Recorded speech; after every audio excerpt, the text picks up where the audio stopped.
क्या इस बार के मानसून सत्र में मोदी जी का विजय रथ देखने को मिल सकता है? उत्तर प्रदेश का है, पंजाब का है, गुजरात का है। ये तीनों चुनाव बीजेपी सर्वश्रेष्ठ करेगी। शनि के इसी वक्री काल में मोदी जी की कैबिनेट में बहुत बड़ा बदलाव होगा। उस बदलाव में मैं आपसे जानना चाहती हूँ कि क्या हम सोचे कुछ वरिष्ठ जितने भी केंद्र मंत्री हैं वरिष्ठ, क्या उनको बाहर का रास्ता दिखाया जा सकता है? आप इस सवाल को दूसरे तरीके से करें और जिसमें मेरा अपना ओपिनियन है कि तेजस्वी सूर्या भी मंत्री बनेंगे। क्या इस बीच क्या देश की सत्ता हिल सकती है? नहीं। तो 2030 मई तक मोदी के सितारे अपनी चरम सीमा पर हैं। जब वो प्रधानमंत्री बने 3.5 बने। अभी इनका सर्वश्रेष्ठ प्रदर्शन आना बाकी। नमस्कार, धर्मयान के दर्शकों का स्वागत है। मैं हूं आपके साथ कविता राणा। तबीयत बिगड़ते ही जैसे ही सोनम वांगचुक को अस्पताल में भर्ती कराया, तुरंत अभिजीत जो कॉकरोच जनता पार्टी के संस्थापक हैं, अभिजीत दीपके ने अनशन पर बैठ गए और 50 घंटे के अंदर अंदर उन्होंने अपनी भूख हड़ताल तोड़ दी है। इसका ऐलान कर दिया है।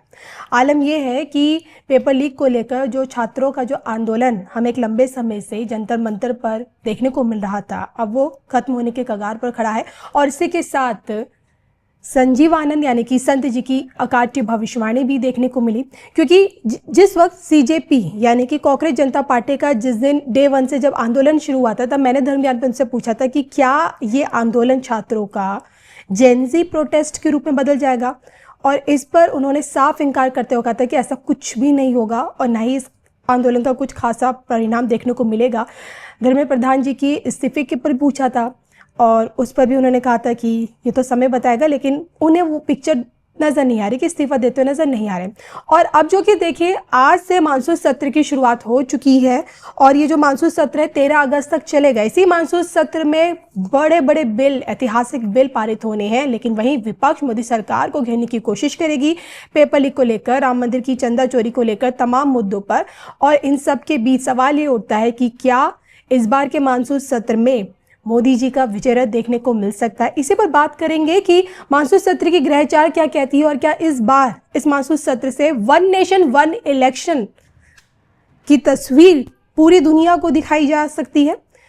सबसे पहले तो सर धर्मयान आपका स्वागत है। हर हर महादेव, राधे राधे। सर देखिए, एज ए एस्ट्रोलॉजर भविष्य को देखने की अद्भुत क्षमता होती है। यही कारण है कि जब जो कुछ ऐसे इवेंट्स होते हैं, हमारी कोशिश रहती है कि दर्शक ये जान सके कि भविष्य में क्या हो सकता है। आपने भविष्यवाणी की कि सीजेपी कॉकरोच जनता पार्टी का कोई भविष्य नहीं है, नजर नहीं आया। अब सवाल ये है कि ये जो मानसून सत्र है इसके ग्रहचार क्या कहती, समय कैसा आगे का? मानसून सत्र का 25 जुलाई से बहुत अच्छा समय। आज कन्या राशि का चंद्रमा है। चंद्रमा को शनि देख रहा है। 20 डिग्री का शनि है और 20 डिग्री का चंद्रमा है जी। आज सुबह तो कुछ हंगामा होना था। अब ये सदन 20 तारीख से चालू भी हो रहा था। चंद्रमा को जब भी शनि देखता है 7वीं दृष्टि से, तो हंगामा होता है। और जिस समय यह हंगामा हुआ आज के वक्त में, जो आंसू गैस भी छोड़े गए, तमाम हुआ, ये चंद्र शनि सामने थे। शाम तक होते होते सब कुछ शांत हो जाएगा। यह आंदोलन में कोई दम पहले भी नहीं था, आज भी नहीं है, भविष्य में भी नहीं रहेगा।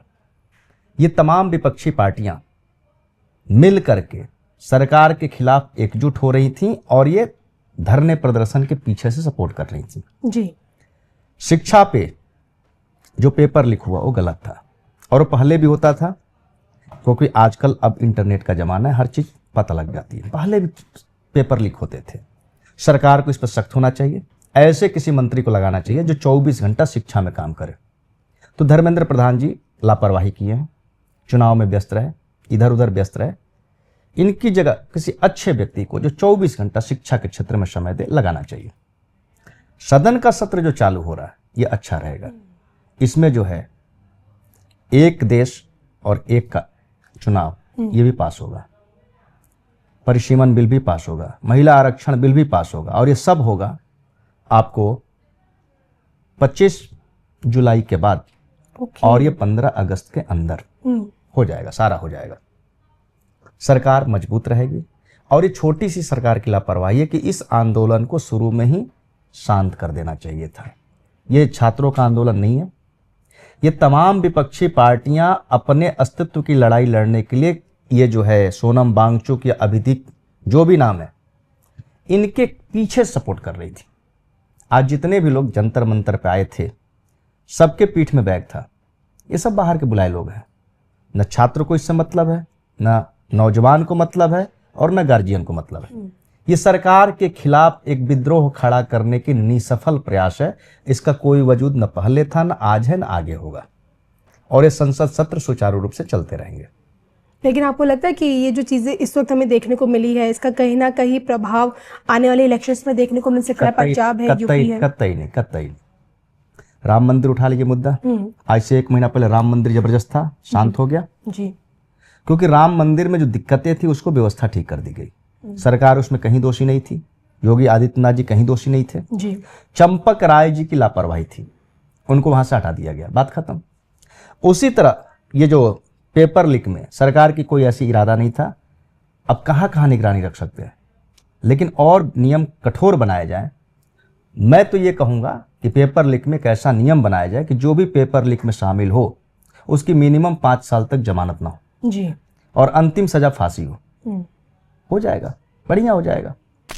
ये चुनाव जो उत्तर प्रदेश का है, पंजाब का है, गुजरात का है, ये तीनों चुनाव बीजेपी सर्वश्रेष्ठ करेगी। पंजाब में बीजेपी को पूर्ण बहुमत तो नहीं आएगी, लेकिन वो बड़े दल के रूप में स्थापित हो रही है। गुजरात कोई लड़ाई नहीं, उत्तर प्रदेश कोई लड़ाई नहीं। ये जो विपक्ष आज के वक्त में जो विपक्ष पूरा विपक्ष पड़ा हुआ है, मुझे वो भी दिन याद है जब रामदेव का आंदोलन हो रहा था और पी चिदम्बरम गृह मंत्री थे। उन्होंने पूरी रात में सब कुछ तहस नहस कर दिया था। तो ऐसा तो कुछ हुआ ही नहीं इस सरकार में। लेकिन लाठीचार्ज हुआ है विपक्ष तो क्यों नहीं होगा? सदन का सत्र चल रहा है, आप सदन की तरफ कूच मार्च करने वाले, तो सदन की व्यवस्था बनाए रखना तो जरूरी है। आप दायरे में रहो, मर्यादा में रहो। अभिजीत दीप के जिनसे 24 घंटे का उपवास नहीं हो सकता, वो 48 घंटे में उपवास तोड़ दिए। सोनम वांगचुक आंदोलन कर रहे थे, उपवास कर रहे थे। ये लोग जब आंदोलन चालू किए तो उद्देश्य कुछ अलग था। उस समय नीट का मामला आ गया, नीट को लेकर बैठ गए। सरकार ने तो व्यवस्था ठीक कर दी और सरकार आगे भी अच्छा करेगी। अब ये काम सरकार का है। आपने सरकार से मांग की, सरकार ने अच्छा सा एग्जाम कराया और व्यवस्था तगड़ी कर रही है। मोदी जी का नेतृत्व है। मेरा मानना है कि मोदी जी लापरवाही बर्दाश्त नहीं करते और उनका समय शानदार है, टॉप है, तो ये आराम से हो जाए, कोई दिक्कत नहीं। इन सब के बीच देखिए, इस सत्र में जिस बिल की सबसे ज़्यादा चर्चा होगी और वो हो भी रही है, परिसीमन बिल। साउथ के जो भाग हैं, जैसे आप तमिलनाडु को ले लीजिए, केरल को ले लीजिए, कर्नाटक को ले लीजिए, वो इस बिल का पुरजोर विरोध भी कर रहे हैं। क्योंकि देखिए वजह ये है कि भाई वहाँ की पॉपुलेशन तो कंट्रोल हुई है, उत्तर भारत की पॉपुलेशन उतनी कंट्रोल नहीं हुई है। तो सीटों के लिहाज से उत्तर भारत को ज़्यादा सीटें मिलेंगी, तो इसका प्रभाव उनको लगता है कि उन पर कम होगा। मैं आपसे जानना चाहिए कि परिसीमन बिल पे क्या मोदी जी को बहुमत मिल पाएगा? बिल पारित देखिए, पहला नंबर परिसीमन बिल को स्पष्ट कर दूं, यहां पे जितनी जहां पे लोकसभा है वो 50% बढ़ेगी। ये साफ साफ है। ये लोग जानबूझ के हंगामा खड़ा कर रहे हैं। अगर तमिलनाडु में 39 सीटें हैं तो 40 का 50% 60 होता है जी। आंध्रा में अगर मान लीजिए 21 है तो 21 का आधा होता है, मान लीजिए 11 होता है। वो बढ़ती चली जाएंगी, चाहे उनकी जनसंख्या ज्यादा हो या कम। अब जैसे यूपी की जनसंख्या सबसे ज्यादा 80 है, तो 80 की जगह 120 होगी। ये साफ साफ अमित शाह ने सदन में बोला था। दूसरा नंबर, परिसीमन होना जरूरी। कई जगह 26 लाख 28 लाख वोटर है, कई जगह 12 लाख वोटर है, तो इनको मेंटेन करना चाहिए। कांग्रेस ने जब परिसीमन किया था 2009 में जी, तो उसकी सीटें बढ़ के 206 हो गई थी। मुझे एक प्रसंग याद आता है, मुंबई में एक सीट होती थी जहां पे कांग्रेस कभी नहीं जीतती थी जी। उसने परिसीमन में ऐसा गणित लगाया कि हम कांग्रेस जीत गई। परिसीमन हर पार्टी कराती रहती है, होती रहनी चाहिए, कोई दिक्कत नहीं है। बाकी ये जो सीटें बढ़ाने की वो तो हो रही हैं। 1 नेशन 1 इलेक्शन पर बातचीत चल रही है। हो सकता है आप आश्चर्य न करें कि ये 15 अगस्त के बाद अगर ये भी बिल सदन में आ जाए तो आप आश्चर्य न करें। लेकिन 1 नेशन 1 इलेक्शन आपको लगता है कि हमारे देश में मुमकिन है? 100% मुमकिन है। चुनाव आयोग तैयार है, परिस्थितियां तैयार है। साल में 5 साल में कम से कम 6 से 7 बार चुनाव होते रहते हैं। 6 बार चुनाव, मुझे तो लगता है हर साल चुनाव होते हैं। चुनावी अध्यादेश लगते रहते हैं, सरकार रुकी रहती हैं और पैसे बर्बाद होते हैं जी। यहां सिर्फ एक बात चल रही है जो मेरा अपना मानना है कि पंचायत चुनाव को इससे बाहर रखा जा रहा है। नहीं तो मोदी जी की सोच थी कि सारे चुनाव एक साथ कराए जाए। जी। पंचायत चुनाव अलग होता है, बाकी लोकसभा, विधानसभा और ये सब चीजें एक साथ होती रहेंगी चलिए। और होंगी, अच्छे से होंगी। जी बिल्कुल। चलिए, इन सब के बीच देखिए सबसे इंपॉर्टेंट बात यह है कि शनि भी वक्री हो रहे हैं 26-27 जुलाई से, और जिस वक्त शनि वक्री हो रहे हैं उसी समय गुरु बृहस्पति भी अस्त हो जाएंगे। यही कारण है कि कई वीडियोस सामने आ चुके हैं जिसमें बताया जा रहा है कि आने वाला भविष्य देश के लिए, देश की राजनीति के लिए, देश के राजा के लिए थोड़ा सा चुनौती भरा रह सकता है। नहीं है। आपसे जानना चाहती हूँ, क्या इन बातों में कहीं कोई सत्यता है? नहीं है। देखिए, मीन राशि पे शनि बैठा हुआ है जी। और कर्क राशि में बृहस्पति बैठे। कर्क राशि से बृहस्पति मीन राशि को देख रहे हैं, तो जब तक शनि के ऊपर बृहस्पति की दृष्टि है शनि शांत रहेंगे। शनि बकरी हो रहा है, कोई दिक्कत नहीं, हर साल होते हैं 4 महीना 20 दिन के लिए, कोई नई बात नहीं है। सूरज गुरु का संबंध एक साथ है, सरकार और सत्ता के लिए अच्छा है। तो आप सवाल करेंगे कि आज ये आंदोलन विद्रोह में क्यों तब्दील हुआ, क्योंकि आज चंद्रमा को शनि देख रहा था। चंद्रमा जनता है, शनि निराशा है, और ये विपक्षी पार्टियों की निराशा थी, वो कल शाम तक पूरी तरह समाप्त हो जाएगी। और शनि बकरी होंगे, दिसंबर में मार्गी होंगे, दिसंबर तक बहुत कुछ व्यवस्थित हो जाएगा। जब सिंह राशि में बृहस्पति प्रवेश करेंगे अक्टूबर लास्ट में, तो आपको बहुत अच्छी रिजल्ट मिलेंगे। ना कोई विद्रोह, ना कोई सरकार की स्थिति खराब, ना कोई सरकार की पोजीशन खराब, ये सब चीजें अपने आप बेहतर हो रही है। शनि के इसी वक्री काल में मोदी जी की कैबिनेट में बहुत बड़ा बदलाव होगा। उस बदलाव में मैं आपसे जानना चाहती हूँ कि क्या हम सोचे कुछ वरिष्ठ जितने भी केंद्र मंत्री हैं वरिष्ठ, क्या उनको बाहर का रास्ता दिखाया जा सकता है? आप इस सवाल को दूसरे तरीके से करें, क्या उच्च के बृहस्पति में कुछ लोगों की लॉटरी लगने वाली है? मैं कहता हूं कि हाँ, कुछ अच्छे नौजवानों की लॉटरी लगने वाली है। और जो बुजुर्ग हैं जिनकी सेहत अच्छी नहीं है, वो शायद राज्यपाल बनाए जाए या मंत्री से बाहर किए जाए। इसको आप बकरी शनि से मत मानिए, क्योंकि बकरी शनि तो पिछले साल भी था जी। अगर कोई रूल आप बात कर रहे हैं तो वह रूल मीन राशि में शनि पिछले साल भी बकरी हुआ था। 17 जुलाई के आसपास बकरी हुए थे 2025 में। उस समय तो कोई मंत्रिमंडल में विस्तार नहीं हुआ था, उस समय सब कुछ शांत था, अभी भी शांत है। ये उच्च का बृहस्पति जो आया है, कई लोगों के भाग्य के सितारे मजबूत होंगे, और जिसमें मेरा अपना ओपिनियन है कि तेजस्वी सूर्या भी मंत्री बनेंगे। ओके जी, तो ये तेजस्वी सूर्या मंत्री बनेंगे। नितिन गडकरी जी संभवतः, देखिए उनके परफॉर्मेंस से नहीं, उनकी हेल्थ थोड़ी कमजोर चल रही है, तो शायद वो राज्यपाल बना दिए जाए। अमित शाह जी और मजबूत हो रहे हैं, कुछ नए नेता मंत्री बनेंगे और कुछ मजबूत आधार वाले नेता संगठन में जाएंगे। जी बिल्कुल। और ये मंत्रिमंडल का विस्तार जब तक सदन चलेगा उसके बाद होगा, लेकिन बीजेपी की संगठन में बहुत से नेता जाने वाले हैं इसी जुलाई में। बिल्कुल।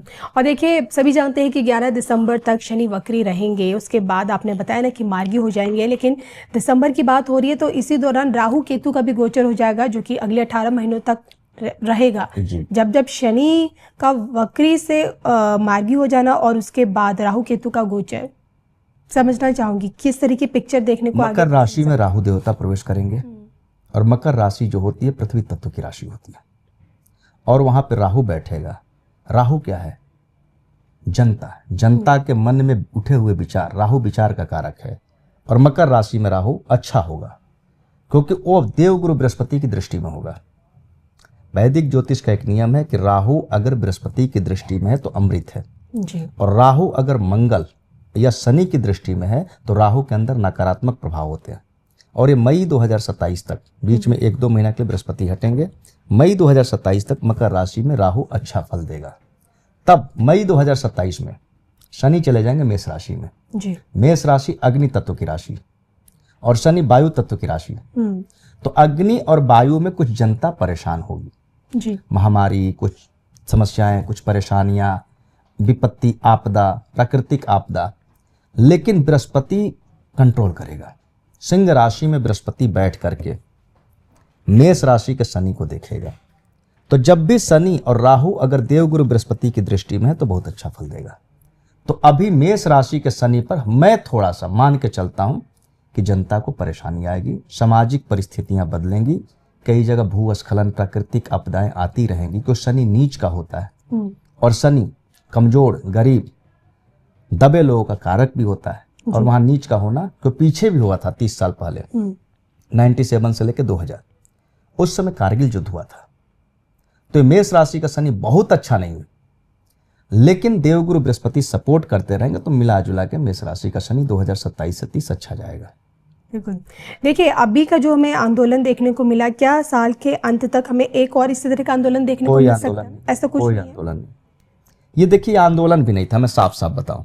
उच्च के बृहस्पति में कोई आंदोलन नहीं होना था।